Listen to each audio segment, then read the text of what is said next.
Hello dear students, this is the 55th session of Mangalore University first BCom first semester Financial Accounting 1 paper. In the 54th session, you have learnt how to prepare a profit and loss account when certain ledger account balances and adjustments are given to you, and when gross profits or gross losses are specifically given to you along with the other details. Today, let us see how to prepare a profit and loss account when gross profits or gross losses are not given in the question. Keep it in your mind. Unless you are told in the question that there are no gross profits or no gross losses for the firm, you will assume that the firm has a certain gross profits or firm has certain amount of gross losses. So to find out the amount of gross profits or gross losses, you will be required to prepare a trading account. And you know how to prepare a trading account. So first you will prepare a trading account and then you will proceed with the preparation of profit and loss account. So let us see how to answer a problem of that type. Just to go through this question. From the following ledger balances, prepare trading and profit and loss account for the year ending 31st March 2014. So while preparing final accounts, generally we prepare trading and profit and loss account together. That means we are preparing a combined ledger account wherein the first part of the account represents a trading account and the second part of the account represents profit and loss account. ಈ account ಅಲ್ಲಿ first part trading account ಅನ್ನು represent ಮಾಡ್ತದೆ, second part profit and loss account ಅನ್ನು represent ಮಾಡ್ತದೆ.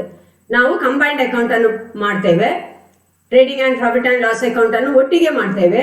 ಒಂದೇ account ಅಲ್ಲಿ first section trading account, second section profit and loss account ಆಗಿರ್ತದೆ. So ಹೇಗೆ ಆನ್ಸರ್ ಮಾಡೋದು ಅಂತ ಹೇಳಿ ನೋಡುವ. ಸೊ ಟ್ರೇಡಿಂಗ್ ಅಕೌಂಟ್ ಅಲ್ಲಿ ನಾವು ಎಲ್ಲ ಟೈಪಿನ ಗೂಡ್ಸ್ ಅಕೌಂಟ್ಗಳನ್ನು ಬರೀಬೇಕು. 6 ಟೈಪಿನ ಗೂಡ್ಸ್ ಅಕೌಂಟ್ಗಳಿದೆ. Opening stock, purchases returns, sales returns ಮತ್ತು ಕ್ಲೋಸಿಂಗ್ ಸ್ಟಾಕ್. ಇವುಗಳನ್ನು ಟ್ರೇಡಿಂಗ್ ಅಕೌಂಟ್ ಅಲ್ಲಿ ಬರೀಬೇಕು. ಡೆಬಿಟ್ ಸೈಡ್ ಅಲ್ಲಿ ಓಪನಿಂಗ್ ಸ್ಟಾಕ್, ನಂತರ ಪರ್ಚೇಸಸ್ ಇಂದ ಪರ್ಚೇಸಸ್ ರಿಟರ್ನ್ಸ್ ಅನ್ನು ಲೆಸ್ ಮಾಡೋದು. ಕ್ರೆಡಿಟ್ ಸೈಡ್ ಅಲ್ಲಿ ಸೇಲ್ಸ್ ಇಂದ ಸೇಲ್ಸ್ ರಿಟರ್ನ್ಸ್ ಲೆಸ್ ಮಾಡೋದು. ಕ್ಲೋಸಿಂಗ್ ಸ್ಟಾಕ್ ಅನ್ನು ಬರೀಬೇಕು. ನಂತರ ಎಲ್ಲ ಡೈರೆಕ್ಟ್ ಎಕ್ಸ್ಪೆನ್ಸಸ್ ಗಳನ್ನು ಟ್ರೇಡಿಂಗ್ ಅಕೌಂಟ್ ಡೆಬಿಟ್ ಸೈಡ್ ಅಲ್ಲಿ ಬರೀಬೇಕು. ನಂತರ you will find out the balancing figure. ಆ ಬ್ಯಾಲೆನ್ಸಿಂಗ್ ಫಿಗರ್ ನಿಮಗೆ ಗ್ರಾಸ್ ಪ್ರಾಫಿಟ್ ಅಥವಾ ಗ್ರಾಸ್ ಲಾಸ್ ಆಗಿರ್ಬೋದು. ನಂತರ ನೀವು ಪ್ರಾಫಿಟ್ ಅಂಡ್ ಲಾಸ್ ಅಕೌಂಟ್ ಮಾಡ್ತೀರಾ. ಗ್ರಾಸ್ ಪ್ರಾಫಿಟ್ ಅಥವಾ ಗ್ರಾಸ್ ಲಾಸ್ ಅನ್ನು ಫಸ್ಟಿಗೆ ಪ್ರಾಫಿಟ್ ಅಂಡ್ ಲಾಸ್ ಅಕೌಂಟ್ಗೆ ಟ್ರಾನ್ಸ್ಫರ್ ಮಾಡೋದು. ನಂತರ ಇಂಡೈರೆಕ್ಟ್ ಎಕ್ಸ್ಪೆನ್ಸಸ್ ಅಂಡ್ ಲಾಸಸ್ ಅನ್ನು ಡೆಬಿಟ್ ಸೈಡ್ ಅಲ್ಲಿ ಬರೆಯುವುದು. ಇಂಡೈರೆಕ್ಟ್ ಇನ್ಕಮ್ಸ್ ಅಂಡ್ ಗೇನ್ಸ್ ಅನ್ನು ಕ್ರೆಡಿಟ್ ಸೈಡ್ ಅಲ್ಲಿ ಬರೆಯುವುದು. ಬರೆಯುವಾಗ ಅಡ್ಜಸ್ಟ್ಮೆಂಟ್ಸ್ ಇದ್ರೆ ಅಡ್ಜಸ್ಟ್ಮೆಂಟ್ಸ್ ಅನ್ನು ಇನ್ಕ್ಲೂಡ್ ಮಾಡಿಕೊಂಡು ಬರೆದ್ರೆ ಆಯಿತು. So let us see how to prepare a trading account. Now trading and profit and loss account together we are preparing. Give the heading trading and profit and loss account for the year ending 31st March 2014. So this is the debit side and this is the credit side. On the debit side you have particulars rupees and on the credit side also you have particulars rupees. ಈಗ ಬರಿತಾ ಹೋಗಿ. Opening stock ಕೊಟ್ಟಿದ್ದಾರೆ ಇಲ್ಲಿ. Stock on 1st April 2013 2,60,000. So on the debit side to opening stock on 1st April 2013 2,60,000 ಬರೀರಿ ಅದನ್ನು. ನಂತರ ನಿಮಗೆ sales ಹೇಳಿದ್ದಾರೆ. ಟ್ರೇಡಿಂಗ್ ಅಕೌಂಟ್ ಕ್ರೆಡಿಟ್ ಸೈಡ್ ಅಲ್ಲಿ ಬರೀರಿ by sales 9 lakh. Then you have sales returns deducted from sales less sales returns 50,000. So to the outer column 8,50,000. Then you have purchases recorded on the debit side of trading account. To purchases 5,40,000.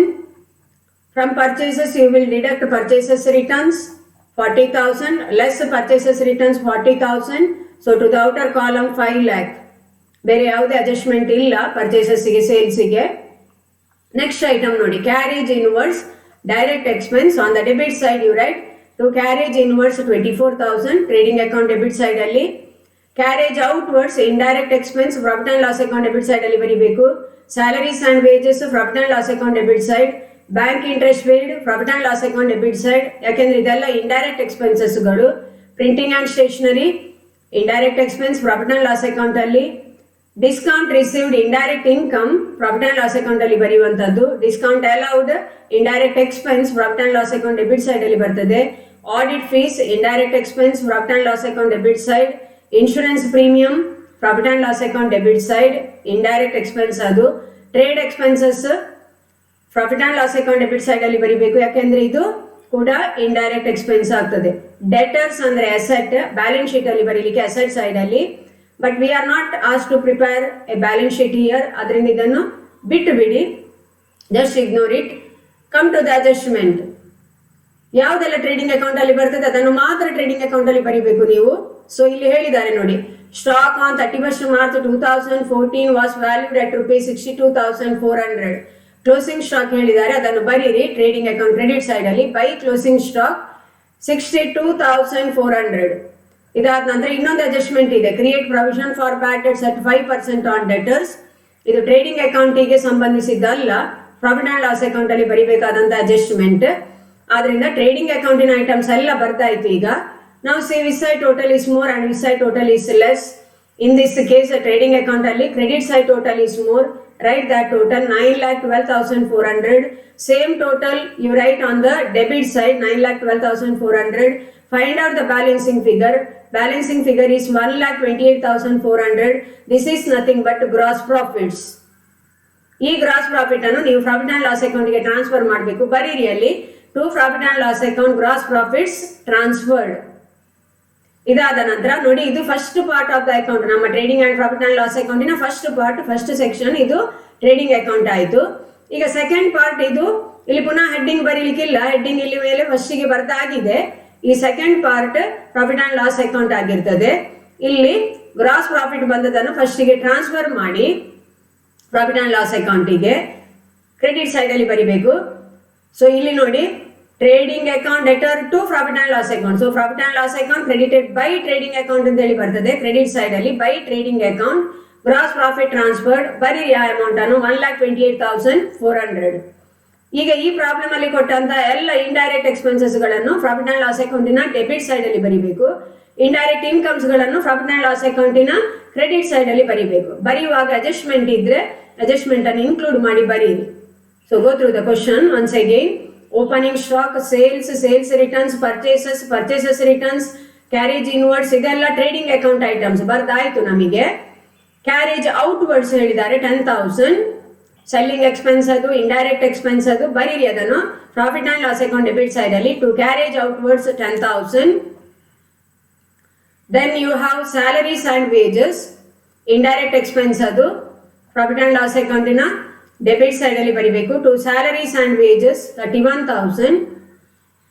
Then you have bank interest paid, again indirect expense profit and loss account debit side ಅಲ್ಲಿ ಬರಿಬೇಕು. Bank interest paid 8,000. Then you have printing and stationery, indirect expense ಇದು office expense. So profit and loss account debit side ಅಲ್ಲಿ ಬರೀರಿ. Printing and stationery 25,000. Then you have discount received, indirect income, profit and loss account credit side ಅಲ್ಲಿ ಬರಿಬೇಕು. By discount received 5,000. Next ನಿಮಗೆ discount allowed ಹೇಳಿದ್ದಾರೆ 1,500. Indirect expense on the debit side you write to discount allowed 1,500. Then you have audit fee, indirect expense ಇಲ್ಲಿ debit side ಅಲ್ಲಿ ಬರೀರಿ. To audit fee 7,000. Then you have insurance premium, indirect expense on the debit side you write to insurance premium 5,000. Profit and loss account debit side alli. Trade expenses, indirect expense, profit and loss account debit side alli bariri. To trade expenses 20,500. ನಂತರ debtors ಹೇಳಿದ್ದಾರೆ. Debtors ಅಂತ ಹೇಳಿದ್ರೆ ಇದು asset, ಇದು balance sheet asset side ಅಲ್ಲಿ ಬರಿಬೇಕು. ಇಲ್ಲಿ balance sheet ಮಾಡ್ತಾ ಇಲ್ಲ, ಅದರಿಂದ ಬಿಟ್ಟು ಬಿಡಿ ಅದನ್ನು. ಕಮ್ ಟು ದ ಅಡ್ಜಸ್ಟ್ಮೆಂಟ್ ನಾವು. ಎಲ್ಲರಿಗೂ ಸಹ ಗೊತ್ತಿದೆ ಅಂತ ಹೇಳಿ ಗ್ರಹಿಸ್ತೇನೆ ನಾನು. ಲೆಡ್ಜರ್ ಅಕೌಂಟ್ ಬ್ಯಾಲೆನ್ಸಸ್ ಅಂತ ಹೇಳಿ ಕೊಟ್ಟ ಐಟಮ್ಸ್ ಅನ್ನು ಒಂದು ಪ್ಲೇಸ್ ಅಲ್ಲಿ ಮಾತ್ರ ಬರೀಲಿಕ್ಕೆ, ಅಡ್ಜಸ್ಟ್ಮೆಂಟ್ ಅಲ್ಲಿ ಕೊಟ್ಟ ಐಟಮ್ಸ್ ಅನ್ನು ಕನಿಷ್ಠ ಪಕ್ಷ 2 ಕಡೆ 2 ಪ್ಲೇಸ್ ಅಲ್ಲಿ ಬರೀಲಿಕ್ಕೆ ಇರ್ತದೆ. ಸೊ ಕ್ಲೋಸಿಂಗ್ ಸ್ಟಾಕ್ ಅನ್ನು ನಿಮಗೆ ಗೊತ್ತು, ಟ್ರೇಡಿಂಗ್ ಅಕೌಂಟ್ ಕ್ರೆಡಿಟ್ ಸೈಡ್ ಅಲ್ಲಿ ಬರಿಬೇಕು. ನಂತರ ಬ್ಯಾಲೆನ್ಸ್ ಶೀಟ್ ಅಸೆಟ್ ಸೈಡ್ ಅಲ್ಲಿ ಬರಿಬೇಕು, ಯಾಕಂದ್ರೆ ಇದನ್ನು ಅಡ್ಜಸ್ಟ್ಮೆಂಟ್ ಅಲ್ಲಿ ಕೊಟ್ಟಿದ್ದಾರೆ. ಆದರೆ ನಾವಿಲ್ಲಿ ಬ್ಯಾಲೆನ್ಸ್ ಶೀಟ್ ಮಾಡ್ತಾ ಇಲ್ಲ, ಅದರಿಂದ ಬಿಟ್ಟು ಬಿಡಿ ಅದನ್ನು. ಇನ್ನೊಂದು ಅಡ್ಜಸ್ಟ್ಮೆಂಟ್ ಇದೆ ನೋಡಿ, create provision for bad debts at 5% on debtors ಅಂತ ಹೇಳಿದ್ದಾರೆ. ಬ್ಯಾಡ್ ಡೆಟ್ಸಿನ ಮೇಲೆ 5% ನ್ಯೂ ಪ್ರಾವಿಷನ್ ಕ್ಯಾಲ್ಕುಲೇಷನ್ ಮಾಡಲಿಕ್ಕೆ ಹೇಳಿದ್ದಾರೆ. ಇದನ್ನು ಪ್ರಾಫಿಟ್ ಆ್ಯಂಡ್ ಲಾಸ್ ಅಕೌಂಟಿನ ಡೆಬಿಟ್ ಸೈಡಲ್ಲಿ ಬರೀರಿ. To new provision for bad debts ಹೇಗೆ ಕ್ಯಾಲ್ಕುಲೇಟ್ ಮಾಡೋದು, ಅದನ್ನು ಡೆಟರ್ಸಿನ ಮೇಲೆ 5% ಕ್ಯಾಲ್ಕುಲೇಷನ್ ಮಾಡಬೇಕು. ಸೊ 10,000 ಇಂಟು 5/100 ಅಂದರೆ 500 ಆಯಿತು. Right it in the outer column. ಇನ್ನೊಮ್ಮೆ ಇದು ಎಲ್ಲಿ ಬರಿಬೇಕು ನೀವು, new provision for bad debts ಅನ್ನು ಬ್ಯಾಲೆನ್ಸ್ ಶೀಟ್ ಮಾಡೋದಿದ್ರೆ ಬ್ಯಾಲೆನ್ಸ್ ಶೀಟ್ ಅಲ್ಲಿ ಡೆಟರ್ಸ್ ಇಂದ ಇದನ್ನು ಲೆಸ್ ಮಾಡ್ಲಿಕ್ಕೆ ಇರ್ತದೆ, ಡಿಡಕ್ಟ್ ಮಾಡ್ಲಿಕ್ಕೆ ಇರ್ತದೆ 500 ಅನ್ನು. Hope you have understood. ನಾವು ಬೇರೆ ಯಾವ್ದಾದ್ರು ಐಟಮ್ಸ್ ಮಿಸ್ ಆಗಿದೆ ನೋಡಿ, ಯಾವುದೇ ಐಟಮ್ ಮಿಸ್ ಆಗಲಿಲ್ಲ ಪ್ರಾಫಿಟ್ ಅಂಡ್ ಲಾಸ್ ಅಕೌಂಟ್ ಇದ್ದು. ಟೋಟಲ್ ಮಾಡಿ ಪ್ರಾಫಿಟ್ ಅಂಡ್ ಲಾಸ್ ಅಕೌಂಟ್ ಅನ್ನು. ಪ್ರಾಫಿಟ್ ಅಂಡ್ ಲಾಸ್ ಅಕೌಂಟ್ ಅಲ್ಲಿ ಕೂಡ credit side total is more, income is more than expenses. So total ಮಾಡಿ, ಇನ್ಕಮ್ ಸೈಡ್ ಟೋಟಲ್ ಮಾಡುವಾಗ 1,33,400 ಬರ್ತದೆ. ಅದೇ ಟೋಟಲ್ ಅನ್ನು ಡೆಬಿಟ್ ಸೈಡ್ ಅಲ್ಲಿ ಬರೀರಿ. ಬ್ಯಾಲೆನ್ಸಿಂಗ್ ಫಿಗರ್ ನೋಡಿ, balancing figure is 24,900. This is nothing but net profits. ಈ ನೆಟ್ ಪ್ರಾಫಿಟ್ ಅನ್ನು ನಾವು ಬ್ಯಾಲೆನ್ಸ್ ಶೀಟ್ಗೆ ಟ್ರಾನ್ಸ್ಫರ್ ಮಾಡಬೇಕು. Across it you write net profit transfer to balance sheet. Hope you have understood. Let us answer one more problem on the preparation of trading and profit and loss account, because here also gross profits are not given, gross losses are also not given. ಅದರಿಂದ trading ಅಕೌಂಟಿಗೆ ಸಂಬಂಧಿಸಿದ items problem ಅಲ್ಲಿ ಕೊಟ್ಟಿರ್ತಾರೆ. Trading account ಮಾಡಬೇಕು, ನಂತರ profit and loss account ಮಾಡಬೇಕು. Prepare the trading and profit and loss account of Miss Anchana for the year ending 31st March 2017 from the following information ಅಂತ ಹೇಳಿದ್ದಾರೆ. ಇಲ್ಲಿ ನಮಗೆ ಟ್ರಯಲ್ ಬ್ಯಾಲೆನ್ಸ್ ಕೊಟ್ಟಿದ್ದಾರೆ, ಅಡ್ಜಸ್ಟ್ಮೆಂಟ್ ಕೂಡ ಕೊಟ್ಟಿದ್ದಾರೆ. ಸೊ ಟ್ರಯಲ್ ಬ್ಯಾಲೆನ್ಸ್ ಅಲ್ಲಿ ಕೊಟ್ಟಂತ ಐಟಮ್ಸ್ ಅನ್ನು ಒಂದು ಪ್ಲೇಸ್ ಅಲ್ಲಿ ಮಾತ್ರ ಬರೀರಿ. ಬ್ಯಾಲೆನ್ಸ್ ಶೀಟ್ ಐಟಮ್ ಆದ್ರೆ ಬ್ಯಾಲೆನ್ಸ್ ಶೀಟ್ ಅಲ್ಲಿ ಬರೀಬೇಕು, ಆದ್ರೆ ಇಲ್ಲಿ ಬ್ಯಾಲೆನ್ಸ್ ಶೀಟ್ ಮಾಡ್ತಾ ಇಲ್ಲ ನಾವು, ಅದನ್ನು ಬಿಟ್ಟು ಬಿಡಿ. ಟ್ರೇಡಿಂಗ್ ಅಕೌಂಟ್ ಐಟಮ್ ಆದ್ರೆ ಟ್ರೇಡಿಂಗ್ ಅಕೌಂಟ್ ಅಲ್ಲಿ ಬರೀರಿ. Profit and loss account item ಆದ್ರೆ ಪ್ರಾಫಿಟ್ ಅಂಡ್ ಲಾಸ್ ಅಕೌಂಟ್ ಅಲ್ಲಿ ಬರೀರಿ. ಅಷ್ಟೇ ಇರುವಂತದ್ದು. ಇಲ್ಲಿ ಟ್ರಯಲ್ ಬ್ಯಾಲೆನ್ಸ್ ಅಲ್ಲಿ ಕೊಟ್ಟ ಐಟಮ್ಸ್ ಅನ್ನು ಒಮ್ಮೆ ಮಾತ್ರ ಬರೀಲಿಕ್ಕೆ ನೆನಪಿಟ್ಟುಕೊಳ್ಳಿ. ಅಡ್ಜಸ್ಟ್ಮೆಂಟ್ ಅಲ್ಲಿ ಬರೆದ ಐಟಮ್ಸ್ ಗಳನ್ನು ಕನಿಷ್ಠ 2 ಪ್ಲೇಸ್ ಅಲ್ಲಿ ಬರೀಬೇಕು. ನೋಡುವ ಹೇಗೆ ಆನ್ಸರ್ ಮಾಡೋದು ಅಂತ ಹೇಳಿ. ಅಂಚನಾಸ್ capital account balance sheet liability side ಅಲ್ಲಿ ಬರ್ತದೆ, ಟ್ರೇಡಿಂಗ್ ಅಕೌಂಟ್ ಅಲ್ಲಿ ಬರೀಲಿಕ್ಕಿಲ್ಲ. ಸೊ ಫಸ್ಟಿಗೆ trading and profit and loss account ಅನ್ನು ಪ್ರಿಪೇರ್ ಮಾಡಿ ಹೆಡ್ಡಿಂಗ್ ಬರೀರಿ. ಮಿಸ್ ಅಂಚನಾಸ್ trading and profit and loss account for the year ending 31st March 2017. I hope I need not repeat it once again. We are preparing a combined account here also. First part represents a trading account, second part represents profit and loss account. ಗೊತ್ತದು ನಿಮಗೆ. ಅದರಿಂದ prepare ಮಾಡಿ ಆದ ನಂತರ ಯಾವುದೆಲ್ಲ trading account items ಇದೆ ಅದನ್ನು trading account ಅಲ್ಲಿ ಬರೆಯುವ. ಈಗ ಫಸ್ಟಿಗೆ ಓಪನಿಂಗ್ ಸ್ಟಾಕ್ ಹೇಳಿದ್ದಾರೆ, ಬರೀರಿ ಅದನ್ನು. To opening stock on 1/4/2016 62,000. ನಂತರ ಕ್ಯಾಶ್, ಇದು balance sheet item, balance sheet ಅಲ್ಲಿ ಅಸೆಟ್ ಸೈಡ್ ಅಲ್ಲಿ ಬರ್ತದೆ, ಬಿಟ್ಟು ಬಿಡಿ ಅದನ್ನು. ಸಂಡ್ರಿ ಡೆಟರ್ಸ್ ಕೂಡ ಬ್ಯಾಲೆನ್ಸ್ ಶೀಟ್ ಅಸೆಟ್ ಸೈಡ್ ಅಲ್ಲಿ ಬರ್ತದೆ, ಇಲ್ಲಿ ಮಾಡ್ತಾ ಇಲ್ಲ ನಾವು balance sheet. So for the time being you can forget about it. Purchases ಬರೀರಿ 6,13,000. ಪರ್ಚೇಸಸ್ ಗೆ ಪರ್ಚೇಸಸ್ ರಿಟರ್ನ್ಸ್ ಉಂಟಾ ನೋಡಿ ಪ್ರಾಬ್ಲಮ್ ಅಲ್ಲಿ. ಪರ್ಚೇಸಸ್ ರಿಟರ್ನ್ಸ್ ಗೆ ನಾವು ರಿಟರ್ನ್ಸ್ ಔಟ್ವರ್ಡ್ಸ್ ಅಂತ ಹೇಳಿ ಕೂಡ ಹೇಳ್ತೇವೆ, ಅಥವಾ ರಿಟರ್ನ್ಸ್ ಟು ಸಪ್ಲೈಯರ್ಸ್ ಅಂತ ಹೇಳಿ ಹೇಳ್ತೇವೆ. So purchases returns, returns outwards or returns to suppliers are one and the same. ನೆನಪಿಟ್ಟುಕೊಳ್ಳಿ, ಪರ್ಚೇಸಸ್ ಡೆಬಿಟ್ ಬ್ಯಾಲೆನ್ಸ್ ಇರ್ತದೆ, ಪರ್ಚೇಸಸ್ ರಿಟರ್ನ್ಸ್ ಕ್ರೆಡಿಟ್ ಬ್ಯಾಲೆನ್ಸ್ ಇರ್ತದೆ. ಕ್ರೆಡಿಟ್ ಕಾಲಮ್ ಅಲ್ಲಿ ಕೊಟ್ಟ ಅಮೌಂಟ್ ಅನ್ನು ತಗೊಳ್ಬೇಕು. ಸೊ ಪರ್ಚೇಸಸ್ ರಿಟರ್ನ್ಸ್ 18,000 ಅನ್ನು ಲೆಸ್ ಮಾಡಿ ನೆಟ್ ಅಮೌಂಟ್ ಅನ್ನು ಔಟರ್ ಕಾಲಮ್ಗೆ ಬರೀರಿ, that is 5,95,000. Then you have sales. Sales ಅನ್ನು ಕ್ರೆಡಿಟ್ ಸೈಡ್ ಅಲ್ಲಿ ಬರೀರಿ, ಟ್ರೇಡಿಂಗ್ ಅಕೌಂಟ್ ನ ಕ್ರೆಡಿಟ್ ಸೈಡ್ ಅಲ್ಲಿ 9,36,000. For this you have returns inwards. Returns inwards ಅಂತ ಹೇಳಿದ್ರೆ ಸೇಲ್ಸ್ ರಿಟರ್ನ್ಸ್, ಅಥವಾ ನಾವು ಅದನ್ನು ರಿಟರ್ನ್ಸ್ ಫ್ರಮ್ ಕಸ್ಟಮರ್ಸ್ ಅಂತ ಹೇಳಿ ಕೂಡ ಕರೀತೇವೆ. ಸೇಲ್ಸ್ ಕ್ರೆಡಿಟ್ ಬ್ಯಾಲೆನ್ಸ್ ತೋರಿಸ್ತದೆ, ಸೇಲ್ಸ್ ರಿಟರ್ನ್ಸ್ ಅಥವಾ ರಿಟರ್ನ್ಸ್ ಇನ್ವರ್ಡ್ಸ್ ಡೆಬಿಟ್ ಬ್ಯಾಲೆನ್ಸ್ ಅನ್ನು ತೋರಿಸ್ತದೆ. ಸೊ ಡೆಬಿಟ್ ಕಾಲಮ್ ಅಲ್ಲಿ ಕೊಟ್ಟ ಅಮೌಂಟ್ ಅನ್ನು ತಗೊಳ್ಬೇಕು. 5,000 ಇದೆ, ಅದನ್ನು ಲೆಸ್ ಮಾಡಿ, less returns inwards 5,000. So to the outer column 9,31,000. So sales returns ಬರ್ದಾಯ್ತು. ಕ್ಯಾರೇಜ್ ಇನ್ವರ್ಡ್ಸ್ ಇದೆ, ಟ್ರೇಡಿಂಗ್ ಅಕೌಂಟ್ ಐಟಮ್, ಅದು ಡೈರೆಕ್ಟ್ ಎಕ್ಸ್ಪೆನ್ಸ್, ಇಲ್ಲಿ ಬರೀರಿ. To carriage inwards 37,000. Then carriage outwards ಅಂದ್ರೆ ಇದು ಸೆಲ್ಲಿಂಗ್ ಎಕ್ಸ್ಪೆನ್ಸ್, ಇದು indirect expense, profit and loss account ಅಲ್ಲಿ ಬರಿಬೇಕು. ಸೊ ಇಲ್ಲಿ ಬರಿಬೇಡಿ. ಸ್ಯಾಲರೀಸ್, ರೆಂಟ್ ಅಂಡ್ ಇನ್ಶೂರೆನ್ಸ್ ಎರಡು ಕೂಡ indirect expense profit and loss account debit side ಅಲ್ಲಿ ಬರ್ತದೆ. Sundry creditors balance sheet liability side ಅಲ್ಲಿ ಬರಿಬೇಕಿದು, ಇದು ಲಯಬಿಲಿಟಿ ನಮಗೆ, ಸೊ ಟ್ರೇಡಿಂಗ್ ಅಕೌಂಟ್ ಅಲ್ಲಿ ಬರುವುದಿಲ್ಲ. Miscellaneous receipts indirect income profit and loss account credit side ಅಲ್ಲಿ ಬರಿಬೇಕು. ಡ್ರಾಯಿಂಗ್ಸ್ ಬ್ಯಾಲೆನ್ಸ್ ಶೀಟ್ ಅಲ್ಲಿ ಬರೀಲಿಕ್ಕೆ, ಕ್ಯಾಪಿಟಲ್ ಇಂದ ಲೆಸ್ ಮಾಡ್ಲಿಕ್ಕೆ ಅದನ್ನು. Furniture and fittings balance sheet asset side ಅಲ್ಲಿ. Depreciation on furniture and fittings trial balance ಅಲ್ಲಿ ಡಿಪ್ರಿಸಿಯೇಷನ್ ಕೊಟ್ಟಾಗ ಅದನ್ನು profit and loss account debit side ಅಲ್ಲಿ ಬರಿಬೇಕು. ಟ್ರೇಡಿಂಗ್ ಅಕೌಂಟ್ ಐಟಮ್ ಅಲ್ಲ ಅದು, ಪ್ರಾಫಿಟ್ ಅಂಡ್ ಲಾಸ್ ಅಕೌಂಟ್ ಬರೆಯುವಾಗ ನೋಡುವ.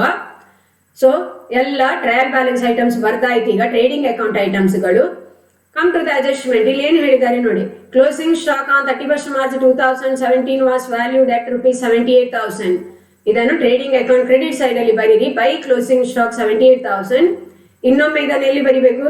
ಬ್ಯಾಲೆನ್ಸ್ ಶೀಟ್ ಅಸೆಟ್ ಸೈಡ್ ಅಲ್ಲಿ ಬರೀಲಿಕ್ಕೆ ಇರ್ತದೆ, ಬ್ಯಾಲೆನ್ಸ್ ಶೀಟ್ ಮಾಡೋದಿದ್ರೆ. ಈ ಪ್ರಾಬ್ಲಮ್ ಈಗ ನಾವು ಬ್ಯಾಲೆನ್ಸ್ ಶೀಟ್ ಮಾಡ್ತಾ ಇಲ್ಲ, ಆದ್ರಿಂದ ಅದನ್ನು ಬಿಟ್ಟು ಬಿಡಿ ಈಗ. ನೆಕ್ಸ್ಟ್ ಯಾವ್ದಾದ್ರು ಅಡ್ಜಸ್ಟ್ಮೆಂಟ್ ಟ್ರೇಡಿಂಗ್ ಅಕೌಂಟ್ ಅಲ್ಲಿ ಬರುವುದಿದೆಯಾ ನೋಡಿ. Prepaid insurance profit and loss account ಅಲ್ಲಿ ಬರುವಂತದ್ದು, ಅಲ್ಲಿ ಅಡ್ಜಸ್ಟ್ ಮಾಡಬೇಕು, ಬ್ಯಾಲೆನ್ಸ್ ಶೀಟ್ ಅಲ್ಲಿ ರೆಕಾರ್ಡ್ ಮಾಡ್ಲಿಕ್ಕೆ ಇದೆ. Reserve for discount on debtors, reserve for discount on creditors, ಇದೆಲ್ಲ ಪ್ರಾಫಿಟ್ ಅಂಡ್ ಲಾಸ್ ಅಕೌಂಟ್ ಅಲ್ಲಿ ಮತ್ತೆ ಬ್ಯಾಲೆನ್ಸ್ ಶೀಟ್ ಅಲ್ಲಿ ಬರುವಂತ ಅಡ್ಜಸ್ಟ್ಮೆಂಟ್ಗಳು. ಅದನ್ನು ನಂತರ ನೋಡುವ ಪ್ರಾಫಿಟ್ ಅಂಡ್ ಲಾಸ್ ಅಕೌಂಟ್ ಮಾಡುವಾಗ. ಸೊ ಟ್ರೇಡಿಂಗ್ ಅಕೌಂಟ್ ಐಟಮ್ಸ್ ಎಲ್ಲ ಬರ್ದಾಯ್ತು ಈಗ. ಟೋಟಲ್ ಮಾಡಿ ಟ್ರೇಡಿಂಗ್ ಅಕೌಂಟ್ ಅನ್ನು. Credit side total is more, total is 10,09,000. ಅದೇ ಟೋಟಲ್ ಅನ್ನು ಡೆಬಿಟ್ ಸೈಡ್ ಅಲ್ಲಿ ಬರೀರಿ, 10,09,000. ಬ್ಯಾಲೆನ್ಸಿಂಗ್ ಫಿಗರ್ ಅನ್ನು ಫೈಂಡ್ ಔಟ್ ಮಾಡಿ. That is 3,15,000. This is nothing but gross profits. Across it you write to profit and loss account gross profit transferred ಬರೀರಿ. To gross profit transferred ಅಂತ ಹೇಳಿ ಬರೀರಿ. ಇದನ್ನ ಈಗ ಫಸ್ಟಿಗೆ ಪ್ರಾಫಿಟ್ ಅಂಡ್ ಲಾಸ್ ಅಕೌಂಟಿನ ಕ್ರೆಡಿಟ್ ಸೈಡ್ಗೆ ಟ್ರಾನ್ಸ್ಫರ್ ಮಾಡಬೇಕು. By trading account gross profit transferred 3,15,000. ಈಗ ಇನ್ನೊಮ್ಮೆ ನೀವು ನಿಮ್ಮ ಟ್ರಯಲ್ ಬ್ಯಾಲೆನ್ಸ್ ಅನ್ನು ನೋಡಬೇಕು. Profit and loss account items ಯಾವ್ದೆಲ್ಲ ಇದೆ ಅದನ್ನೆಲ್ಲ ಬರೀತಾ ಹೋಗ್ಬೇಕು.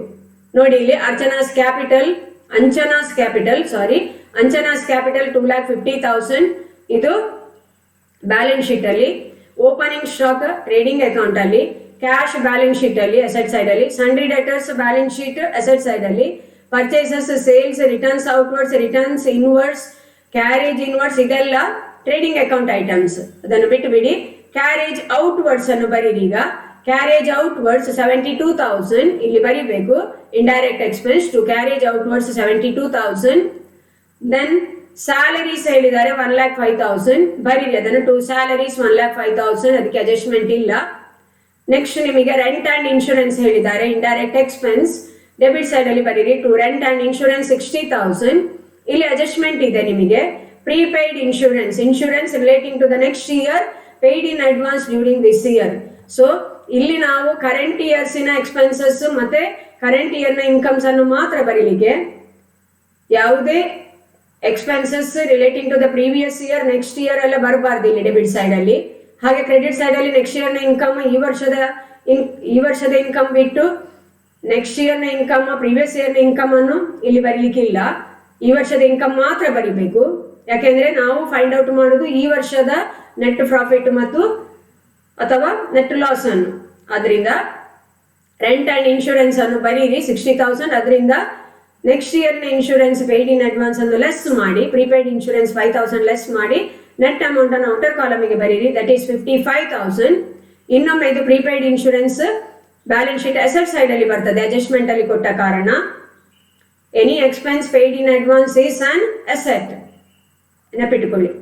Next provide reserve for discount on debtors at 3% ಅಂತ ಹೇಳಿ ಹೇಳಿದ್ದಾರೆ. ಇದು ನೀವು ಡೆಟರ್ಸಿನ ಮೇಲೆ ಕ್ಯಾಲ್ಕುಲೇಟ್ ಮಾಡಬೇಕು 3%. ಹಾಗೂ ಅದನ್ನು profit and loss account debit side ಅಲ್ಲಿ ಬರೀಬೇಕು. So to new provision for discount on debtors 91,000 into 3/100 ಅಂದ್ರೆ 2,730 ಆಗ್ತದೆ. ಅದನ್ನು ಬರೀರಿ. ಇನ್ನೊಮ್ಮೆ ಇದನ್ನು ಬ್ಯಾಲೆನ್ಸ್ ಶೀಟ್ ಅಲ್ಲಿ ಡೆಟರ್ಸ್ ಇಂದ ಡಿಡಕ್ಟ್ ಮಾಡಬೇಕು. ಇಲ್ಲಿ ಬ್ಯಾಲೆನ್ಸ್ ಶೀಟ್ ಮಾಡ್ತಾ ಇಲ್ಲ ನಾವು. ನೆಕ್ಸ್ಟ್ ನಿಮಗೆ provision for discount on creditors ಹೇಳಿದ್ದಾರೆ. ಇಲ್ಲಿ ಬರೀರಿ on the credit side of profit and loss account by new provision for discount on creditors. ಕ್ರೆಡಿಟರ್ಸಿನ ಮೇಲೆ ಕ್ಯಾಲ್ಕುಲೇಟ್ ಮಾಡಬೇಕು. ಕ್ರೆಡಿಟರ್ಸ್ ಅಮೌಂಟ್ ಕೊಟ್ಟಿದ್ದಾರೆ ಇಲ್ಲಿ ನಿಮಗೆ. Creditors amount is, go through the question. Creditors amount is 40,000. So 40,000 ಇನ ಮೇಲೆ 2% ಕ್ಯಾಲ್ಕುಲೇಟ್ ಮಾಡಿ. 40,000 into 2/100 ಅಂದ್ರೆ 800 ಆಯ್ತು. ಅದನ್ನು ಔಟರ್ ಕಾಲಮಿಗೆ ಬರೀರಿ. ಈ new provision for discount on creditors ಅನ್ನು ಬ್ಯಾಲೆನ್ಸ್ ಶೀಟ್ ಅಲ್ಲಿ ಕ್ರೆಡಿಟರ್ಸ್ ಇಂದ ನೀವು ಡಿಡಕ್ಟ್ ಮಾಡಬೇಕಾಗ್ತದೆ. ಸೊ ಎಲ್ಲ ಐಟಮ್ಸ್ ಬರ್ದಾಯ್ತು. ಈಗ ಟ್ರಯಲ್ ಬ್ಯಾಲೆನ್ಸ್ ಐಟಮ್ಸ್ ಬರ್ದಾಯ್ತು, adjustment items profit and loss account ಅಲ್ಲಿ ಬರುವುದನ್ನು ಬರ್ದಾಯ್ತು. ಟೋಟಲ್ ಮಾಡಿ ಈಗ ಪ್ರಾಫಿಟ್ ಅಂಡ್ ಲಾಸ್ ಅಕೌಂಟ್ ಅನ್ನು. Credit side total is 3,16,800, that is ಮೂರ್, ಅದನ್ನಲ್ಲಿ ಬರೆಯುವುದು. ಅದೇ ಟೋಟಲ್ ಅನ್ನು ಡೆಬಿಟ್ ಸೈಡ್ ಅಲ್ಲಿ ಬರೀರಿ 3,16,800. Find out the balancing figure. Balancing figure is 70,070, that is nothing but net profits for the year. Hope you have understood. Move on to one more problem, wherein again you are provided with a trial balance and a few adjustments. Here also, first give the heading annu bariri. Mr. Vijay's trading and profit and loss account for the year ending 31st March 2018. Trading account items annu trading account alli bariri. Gross profit annu find out ಮಾಡಿ ಅಥವಾ gross loss ಉಂಟು ಅಂತ ನೋಡಿ. Gross profit ಅಥವಾ gross loss ಅನ್ನು profit and loss ಅಕೌಂಟ್ಗೆ transfer ಮಾಡಬೇಕು. ನಂತರ profit and loss account items ಅನ್ನು ಬರೀಬೇಕು, ಬ್ಯಾಲೆನ್ಸ್ ಮಾಡಬೇಕು, ಆಗ ನಿಮಗೆ ನೆಟ್ ಪ್ರಾಫಿಟ್ ಸಿಗ್ತದೆ. ಗೋ through the question now. Mister Vijay's capital account, ಇದು ಬ್ಯಾಲೆನ್ಸ್ ಶೀಟ್ ಅಲ್ಲಿ ಬರೀಲಿಕ್ಕೆ ಲಯಬಿಲಿಟಿ ಸೈಡ್ ಅಲ್ಲಿ leave it. Stock on 1/4/2017 6,200. Record it on the debit side of your trading account to opening stock on 1/4/2017 6,200. Then you have cash balance. Cash balance asset side of balance sheet ಅಲ್ಲಿ ಬರ್ತದೆ, ಇಲ್ಲಿ ಬರೀಲಿಕ್ಕಿಲ್ಲ trading account ಅಲ್ಲಿ. Sundry debtors ಕೂಡ balance sheet ಅಲ್ಲಿ asset side ಅಲ್ಲಿ ಬರುವಂತದ್ದು, trading account ಅಲ್ಲಿ ಬರುವುದಿಲ್ಲ. ಪರ್ಚೇಸಸ್ ಬರೀರಿ. 2 purchases 61,300 ಡೆಬಿಟ್ ಸೈಡ್ ಅಲ್ಲಿ. ನಿಮಗೆ ಇಲ್ಲಿ ಕೂಡ ರಿಟರ್ನ್ಸ್ ಔಟ್ವರ್ಡ್ಸ್ ಕೊಟ್ಟಿದ್ದಾರೆ. ಪರ್ಚೇಸಸ್ ರಿಟರ್ನ್ಸ್ ಕ್ರೆಡಿಟ್ ಕಾಲಮ್ ಅಲ್ಲಿ ಕೊಟ್ಟಂತ ಅಮೌಂಟ್ ರಿಟರ್ನ್ಸ್ ಟು ಸಪ್ಲೈಯರ್ಸ್ ಅಥವಾ ಪರ್ಚೇಸಸ್ ರಿಟರ್ನ್ಸ್ 1,800 ಲೆಸ್ ಮಾಡಿ ಅದನ್ನು ನೆಟ್ ಅಮೌಂಟ್ ಅನ್ನು ಔಟರ್ ಕಾಲಮಿಗೆ ಬರೀರಿ. 59,500 ಆಯ್ತು. ನೆಕ್ಸ್ಟ್ ನಿಮಗೆ ಸೇಲ್ಸ್ ಹೇಳಿದ್ದಾರೆ. ಸೇಲ್ಸ್ ಅನ್ನು ಬರೀರಿ 93,600 on the credit side. From this you will deduct returns inwards. Sales returns 500 ಅಂತ ಹೇಳಿದ್ದಾರೆ, ಅದನ್ನು ಲೆಸ್ ಮಾಡಿ. Returns inwards 500. So total to the outer column 93,100. Then ಯಾವ ಐಟಮ್ ಕೊಟ್ಟಿದ್ದಾರೆ ನೋಡಿ. Carriage inwards trading account debit side ಅಲ್ಲಿ ಬರೀಬೇಕು. Carriage inwards 3,700. ಕ್ಯಾರೇಜ್ ಔಟ್ವರ್ಡ್ಸ್ ಇದು profit and loss account item. Salaries rent profit and loss account item. Profit and loss account debit side ಅಲ್ಲಿ ಬರ್ತದೆ, indirect expense ಆದ ಕಾರಣ. Sundry creditors balance sheet liability side ಅಲ್ಲಿ ಬರ್ತದೆ. Miscellaneous receipts profit and loss account credit side ಅಲ್ಲಿ ಬರ್ತದೆ. Drawings balance sheet ಅಲ್ಲಿ capital ಇಂದ ಲೆಸ್ ಮಾಡಲಿಕ್ಕೆ. Furniture and fittings balance sheet asset side ಅಲ್ಲಿ. Depreciation on furniture and fittings profit and loss account debit side ಅಲ್ಲಿ ಬರೀಬೇಕು. Freight trading account ಅಲ್ಲಿ ಬರ್ತದೆ ನೋಡಿ, ಅದನ್ನು ಬರೀರಿ. ಟು ಫ್ರೈಟ್ ಡೈರೆಕ್ಟ್ ಎಕ್ಸ್ಪೆನ್ಸ್ ಇದು ಟ್ರೇಡಿಂಗ್ ಅಕೌಂಟ್ ಡೆಬಿಟ್ ಸೈಡ್ ಅಲ್ಲಿ 1,000. ಕಮಿಷನ್ ರಿಸೀವ್ಡ್ ಇಂಡೈರೆಕ್ಟ್ ಇನ್ಕಮ್ ಇದು profit and loss account credit side ಅಲ್ಲಿ ಬರೀಬೇಕು. ಈಗ ನಾವು ಪ್ರಾಫಿಟ್ ಅಂಡ್ ಲಾಸ್ ಅಕೌಂಟ್ ಮಾಡ್ತಾ ಇಲ್ಲ, ಅದರಿಂದ ಮತ್ತೆ ಬರೆಯುವ ಅದನ್ನು. ಕ್ಲೋಸಿಂಗ್ ಸ್ಟಾಕ್ ಹೇಳಿದ್ದಾರೆ ಅಡ್ಜಸ್ಟ್ಮೆಂಟ್ ಅಲ್ಲಿ. ಕ್ಲೋಸಿಂಗ್ ಸ್ಟಾಕ್ ಅನ್ನು ಬರೀರಿ ಟ್ರೇಡಿಂಗ್ ಅಕೌಂಟ್ ಕ್ರೆಡಿಟ್ ಸೈಡ್ ಅಲ್ಲಿ. By closing stock 7,800. ನಂತರ ನಿಮಗೆ ಔಟ್ಸ್ಟ್ಯಾಂಡಿಂಗ್ ಸ್ಯಾಲರೀಸ್ ಹೇಳಿದ್ದಾರೆ. ಪ್ರಾಫಿಟ್ ಅಂಡ್ ಲಾಸ್ ಅಕೌಂಟ್ ಅಲ್ಲಿ ಸ್ಯಾಲರೀಸ್ಗೆ ಆಡ್ ಮಾಡಬೇಕು, ಬ್ಯಾಲೆನ್ಸ್ ಶೀಟ್ ಲಯಬಿಲಿಟಿ ಸೈಡ್ ಅಲ್ಲಿ ಬರೀಬೇಕು. ಪ್ರೊವೈಡ್ ₹1,000 ಫಾರ್ ಬ್ಯಾಡ್ ಡೆಟ್ಸ್ ಅಂತ ಹೇಳಿದ್ದಾರೆ. ಅಡಿಷನಲ್ ಬ್ಯಾಡ್ ಡೆಟ್ಸ್ ಹೇಳಿದ್ದಾರೆ. ಇದನ್ನು profit and loss account debit side ಅಲ್ಲಿ ಮತ್ತೆ ಬ್ಯಾಲೆನ್ಸ್ ಶೀಟ್ ಅಲ್ಲಿ ಡೆಟರ್ಸ್ ಇಂದ ಲೆಸ್ ಮಾಡಲಿಕ್ಕೆ, ಅದರಿಂದ ಟ್ರೇಡಿಂಗ್ ಅಕೌಂಟ್ ಅಲ್ಲಿ ಬರುವುದಿಲ್ಲ. ಸೊ ಅದನ್ನು ನೆಕ್ಸ್ಟ್ ನೋಡುವ. ಈಗ ಟ್ರೇಡಿಂಗ್ ಅಕೌಂಟ್ ಐಟಮ್ಸ್ ಎಲ್ಲ ಬರ್ದಾಯ್ತು ನಮಗೆ. ಟೋಟಲ್ ಮಾಡಿ ಟ್ರೇಡಿಂಗ್ ಅಕೌಂಟ್ ಅನ್ನು. Credit side total is 1,09,00,000. Same total debit side ಅಲ್ಲಿ ಬರೀರಿ. ಜಾಸ್ತಿ ಟೋಟಲ್ ಯಾವ್ದು ಉಂಟು ಅಂತ ನೋಡುದು, ಆ ಸೈಡ್ ಟೋಟಲ್ ಬರೆಯುವುದು ಫಸ್ಟಿಗೆ. ಅದೇ ಟೋಟಲ್ ಅನ್ನು ಡೆಬಿಟ್ ಸೈಡ್ ಅಲ್ಲಿ ಬರೀರಿ. ಬ್ಯಾಲೆನ್ಸಿಂಗ್ ಫಿಗರ್ ಫೈಂಡ್ ಔಟ್ ಮಾಡಿ. You will get gross profit of ₹30,500. ಇದನ್ನು ಪ್ರಾಫಿಟ್ ಅಂಡ್ ಲಾಸ್ ಅಕೌಂಟ್ಗೆ ಟ್ರಾನ್ಸ್ಫರ್ ಮಾಡಿ ಬರೀರಿ. ಇಲ್ಲಿ by trading account gross profit transfer 30,500. Then you will go through the question again. ಈಗ profit and loss account items ಅನ್ನು ಮಾತ್ರ ಪಿಕ್ ಮಾಡಿ ಪ್ರಾಫಿಟ್ ಅಂಡ್ ಲಾಸ್ ಅಕೌಂಟ್ ಅಲ್ಲಿ ಬರ್ದ್ರೆ ಆಯ್ತು. ಇಂಡೈರೆಕ್ಟ್ ಎಕ್ಸ್ಪೆನ್ಸ್ ಆದ್ರೆ ಡೆಬಿಟ್ ಸೈಡ್ ಅಲ್ಲಿ along with their adjustments. Indirect income ಆದ್ರೆ profit and loss account credit side ಅಲ್ಲಿ ಅಲಾಂಗ್ ವಿತ್ ದೇರ್ ಅಡ್ಜಸ್ಟ್ಮೆಂಟ್. ನೋಡಿ, Vijay's capital balance sheet liability side. Opening stock trading account debit side ಗೊತ್ತದು ನಿಮಗೆ, ಬರ್ದಾಗಿದೆ already. Cash sundry debtors ಅಲ್ಲಿ asset balance sheet ಅಲ್ಲಿ ಬರುವಂತದ್ದು, profit and loss account ಅಲ್ಲಿ ಬರುವುದಿಲ್ಲ. Purchases, sales, returns outwards, returns inwards ಇದೆಲ್ಲ ಟ್ರೇಡಿಂಗ್ ಅಕೌಂಟ್ ಐಟಮ್ಸ್. ಹಾಗೆ ಕ್ಯಾರೇಜ್ ಇನ್ವರ್ಡ್ಸ್ ಕೂಡ ಟ್ರೇಡಿಂಗ್ ಅಕೌಂಟ್ ಐಟಮ್ಸ್ ಬರ್ದಾಗಿದೆ ಅದನ್ನು. ಕ್ಯಾರೇಜ್ ಔಟ್ವರ್ಡ್ಸ್ ಹೇಳಿದ್ದಾರೆ 7,200, ಅದನ್ನು ಬರೀರಿ. to carriage outwards 7,200 indirect expense. ನಂತರ ನಿಮಗೆ ಸ್ಯಾಲರೀಸ್ ಹೇಳಿದ್ದಾರೆ 10,500. Record it on the debit side. 2 salaries 10,500. You have an adjustment for this. Outstanding salaries amounted to 2,000. Salaries incurred but not paid. ಈ ವರ್ಷಕ್ಕೆ ಸಂಬಂಧಿಸಿದ್ದು, ಆದ್ದರಿಂದ ಇದನ್ನು ಆಡ್ ಮಾಡಬೇಕು. ಆಡ್ ಮಾಡಿ ಔಟರ್ ಕಾಲಮಿಗೆ ಬರೀರಿ 12,500. ಈ ಔಟ್ಸ್ಟ್ಯಾಂಡಿಂಗ್ ಸ್ಯಾಲರಿ ಕೊಡ್ಲಿಕ್ಕೆ ಇರುವಂತದ್ದು ಲಯಬಿಲಿಟಿ ಆಗ್ತದೆ. ಬ್ಯಾಲೆನ್ಸ್ ಶೀಟ್ ಲಯಬಿಲಿಟಿ ಸೈಡ್ ಅಲ್ಲಿ ಬರೀಬೇಕು, ಬ್ಯಾಲೆನ್ಸ್ ಶೀಟ್ ಮಾಡೋದಿದ್ರೆ. ನೆಕ್ಸ್ಟ್ ಯಾವ ಐಟಮ್ ಇದೆ ನೋಡಿ, ರೆಂಟ್ 6,000. ರೆಂಟಿಗೆ ಯಾವುದೇ ಅಡ್ಜಸ್ಟ್ಮೆಂಟ್ ಇಲ್ಲ. ಇಂಡೈರೆಕ್ಟ್ ಎಕ್ಸ್ಪೆನ್ಸ್, ಆಫೀಸ್ ಎಕ್ಸ್ಪೆನ್ಸ್, ಅದು profit and loss account debit side ಅಲ್ಲಿ ಬರೀರಿ. To rent 6,000. ನಂತರ ನಿಮಗೆ ಸಂಡ್ರಿ ಕ್ರೆಡಿಟರ್ಸ್ ಹೇಳಿದ್ದಾರೆ, ಬ್ಯಾಲೆನ್ಸ್ ಶೀಟ್ ಲಯಬಿಲಿಟಿ ಸೈಡ್ ಅಲ್ಲಿ ಬರೆಯುವಂತ ಐಟಮ್ ಇದು. Okay, miscellaneous receipts, indirect income ಇಲ್ಲಿ ಬರೀರಿ. Profit and loss account credit side ಅಲ್ಲಿ ಮಿಸಲೇನಿಯಸ್ ರಿಸೀಟ್ಸ್ 100 rupees. ನಂತರ ನಿಮಗೆ ಡ್ರಾಯಿಂಗ್ಸ್ ಹೇಳಿದ್ದಾರೆ, ಬ್ಯಾಲೆನ್ಸ್ ಶೀಟ್ ಅಲ್ಲಿ ಕ್ಯಾಪಿಟಲ್ ಇಂದ ಲೆಸ್ ಮಾಡಲಿಕ್ಕೆ. ನಾವು ಬ್ಯಾಲೆನ್ಸ್ ಶೀಟ್ ಮಾಡ್ತಾ ಇಲ್ಲ ಈಗ, ಅದರಿಂದ ಈಗ ಬಿಟ್ಟು ಬಿಡಿ ಅದನ್ನು. Furniture and fittings, balance sheet asset side, ಇದು ಕೂಡ ಬ್ಯಾಲೆನ್ಸ್ ಶೀಟ್ ಅಲ್ಲಿ ಬರುವ item. Trading and profit and loss account ಅಲ್ಲಿ ಬರೀಬಾರದು. Depreciation on furniture and fittings ಇದೆ. ಮೇಂಟೆನೆನ್ಸ್ ಎಕ್ಸ್ಪೆನ್ಸ್, ಇಂಡೈರೆಕ್ಟ್ ಎಕ್ಸ್ಪೆನ್ಸ್, ಅದು profit and loss account debit side ಅಲ್ಲಿ ಬರೀರಿ. To depreciation on furniture and fittings 1,200. ಇದು ಟ್ರಯಲ್ ಬ್ಯಾಲೆನ್ಸ್ ಅಲ್ಲಿ ಕೊಟ್ಟಾಗ ಒಮ್ಮೆ ಮಾತ್ರ ಬರೀಲಿಕ್ಕೆ, ತುಂಬಾ ಸಲ ನಾನು ರಿಪೀಟ್ ಮಾಡಿದ್ದೇನೆ. ಅಡ್ಜಸ್ಟ್ಮೆಂಟ್ ಅಲ್ಲಿ ಕೊಟ್ಟಾಗ ಮಾತ್ರ ಒಂದು ಐಟಮ್ ಕನಿಷ್ಠ 2 ಪ್ಲೇಸ್ ಅಲ್ಲಿ ಎಂಟ್ರಿ ಮಾಡಬೇಕಾಗ್ತದೆ. ಇಲ್ಲಿ ಟ್ರಯಲ್ ಬ್ಯಾಲೆನ್ಸ್ ಅಲ್ಲಿ ಕೊಟ್ರೆ ಒಮ್ಮೆ ಮಾತ್ರ ಬರೀಲಿಕ್ಕೆ. Next freight, trading account debit side ಬರ್ದಾಗಿದೆ ಆಗಲೇ. ಕಮಿಷನ್ ರಿಸೀವ್ಡ್ 1,000 ಇದೆ, ಇಲ್ಲಿ ಕಮಿಷನ್ ರಿಸೀವ್ಡ್ ಬರೀರಿ. Profit and loss account credit side ಅಲ್ಲಿ ಕಮಿಷನ್ ರಿಸೀವ್ಡ್ 1,000, ಅಡ್ಜಸ್ಟ್ಮೆಂಟ್ ಇಲ್ಲ ಅದಕ್ಕೆ. ಈಗ ಪುನಃ ಅಡ್ಜಸ್ಟ್ಮೆಂಟ್ ಅನ್ನು ನೋಡ್ಬೇಕು, ಯಾವ್ದಾದ್ರು ಐಟಮ್ಸ್ ಬಿಟ್ಟು ಹೋಗಿದ್ದ ನೋಡ್ಬೇಕು ನೀವು. Closing stock, trading account credit side ಮತ್ತೆ balance sheet asset side. Outstanding salaries ಬರ್ದಾಯ್ತು, ನಮಗೆ ಸ್ಯಾಲರಿಗೆ ಆಡ್ ಮಾಡಬೇಕು. ಬ್ಯಾಲೆನ್ಸ್ ಶೀಟ್ ಲಯಬಿಲಿಟಿ ಸೈಡ್ ಅಲ್ಲಿ ಬರೀಲಿಕ್ಕೆ. ಪ್ರೊವೈಡ್ ₹1,000 ಫಾರ್ ಬ್ಯಾಡ್ ಡೆಟ್ಸ್ ಹೇಳಿದ್ದಾರೆ, ಅಡಿಷನಲ್ ಬ್ಯಾಡ್ ಡೆಟ್ಸ್, ಅದನ್ನು ಪ್ರಾಫಿಟ್ ಅಂಡ್ ಲಾಸ್ ಅಕೌಂಟಿನ ಡೆಬಿಟ್ ಸೈಡ್ ಅಲ್ಲಿ ಬರೀರಿ. 2 ಬ್ಯಾಡ್ ಡೆಟ್ಸ್ 1,000. ಇನ್ನೊಮ್ಮೆ ಇದನ್ನು ಬರೀಲಿಕ್ಕೆ ಇರ್ತದೆ, ಬ್ಯಾಲೆನ್ಸ್ ಶೀಟ್ ಅಲ್ಲಿ ಸನ್ರಿ ಡೆಟರ್ಸ್ ಇಂದ ಲೆಸ್ ಮಾಡ್ಲಿಕ್ಕೆ ಇರ್ತದೆ, 100 debtors ಇಂದ ಡಿಡಕ್ಟ್ ಮಾಡಲಿಕ್ಕೆ. Hope it is very clear to you all. Now students, please find out which side total is more and which side total is less. Credit side total is more. Write down that total 31,600. Same total you write on the debit side 31,600. Find out the balancing figure, difference amount, that is nothing but net profits. ಇಲ್ಲಿ net profit ನಿಮಗೆ 3,700 ಸಿಗ್ತದೆ. Hope it is very clear to you all. Thank you students. Thank you so much.